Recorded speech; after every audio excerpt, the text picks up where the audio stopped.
ജീവിതത്തിൽ എന്തെങ്കിലും ദുഃഖകരമായ സംഭവങ്ങൾ ഉണ്ടാവുകയാണെങ്കിൽ, അഥവാ നമുക്ക് ആരെങ്കിലും സമ്മാനിച്ചതാണെങ്കിൽ, ആ ദുഃഖത്തെയും ആ ദുഃഖം സമ്മാനിച്ച വ്യക്തിയെയും നമ്മുടെ മനസ്സ് എപ്പോഴും ഓർമ്മിച്ചു വയ്ക്കുവാൻ സാധ്യതയുണ്ട്.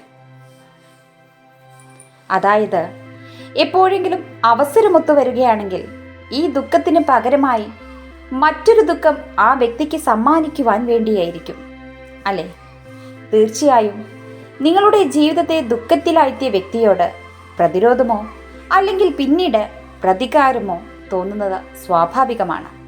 എന്നാൽ ഇത്തരത്തിൽ പ്രതികാരം മനസ്സിൽ കൊണ്ട് നടക്കുമ്പോൾ നമ്മുടെ സ്വന്തം മനസ്സിൽ നടക്കുന്നത് എന്താണെന്ന് ഒന്ന് ചിന്തിച്ചു നോക്കിയിട്ടുണ്ടോ? ഒരുപക്ഷെ ഒരിക്കൽ എവിടെയെങ്കിലും വെച്ച് ഒരാൾ നിങ്ങളുടെ മുഖത്ത് ചളി വാരിയെറിഞ്ഞു എന്നിരിക്കട്ടെ, അല്ലെങ്കിൽ ഒരുപക്ഷെ ചാണകമെറിഞ്ഞു എന്നിരിക്കട്ടെ. നിങ്ങൾക്ക് അവരോട് അതുപോലെ പ്രതികാരം ചെയ്യാൻ സാധിച്ചതുമില്ല.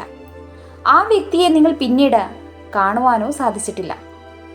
എന്നാൽ നിങ്ങളുടെ ഉള്ളിൽ നിങ്ങളുടെ മുഖത്തെറിഞ്ഞ ആ ചാണകത്തിന് തൽസമമായി ഒരു പ്രതികാരം ചെയ്തില്ലെങ്കിൽ മനസ്സിന് ശാന്തിയുണ്ടാകാത്ത ഒരു അവസ്ഥയുണ്ടാകുകയും ചെയ്യുന്നു.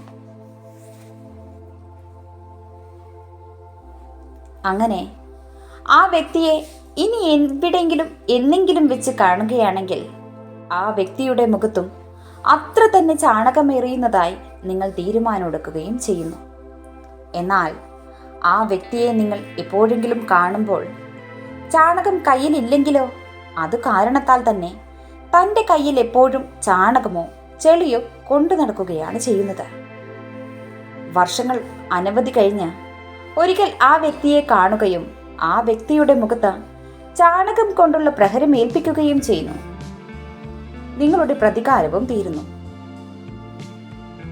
എന്നാൽ നിങ്ങളൊന്ന് ചിന്തിച്ചു നോക്കൂ, നിങ്ങളുടെ കയ്യിലുള്ള ചാണകത്തിന്റെ സുഗന്ധം ആ വ്യക്തി ഒരു നിമിഷം മാത്രമാണ് സഹിക്കേണ്ടി വന്നത്.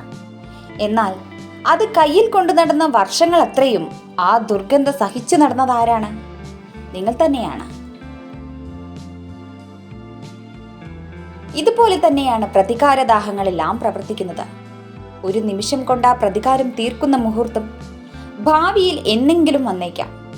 എന്നാൽ നിങ്ങൾ ജീവിതകാലം മുഴുവൻ ആ പ്രതികാരത്തിൽ നീറിക്കൊണ്ടിരിക്കുകയാണ് ചെയ്യുന്നത്. നിങ്ങൾ നിങ്ങളുടെ ജീവിതത്തിലെ പ്രസക്തമായ ഭാഗങ്ങൾ വിന്യസിച്ച് നീക്കുകയാണ് ചെയ്യുന്നത്.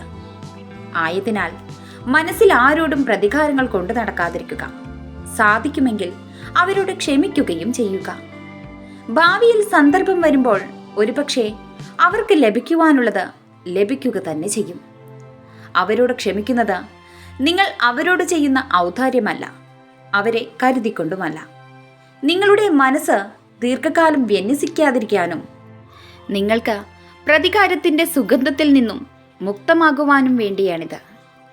നിങ്ങൾക്ക് നിങ്ങളോടുള്ള സ്നേഹത്തിൻ്റെ തെളിവ് കൂടിയാണിത്. Thank you for watching.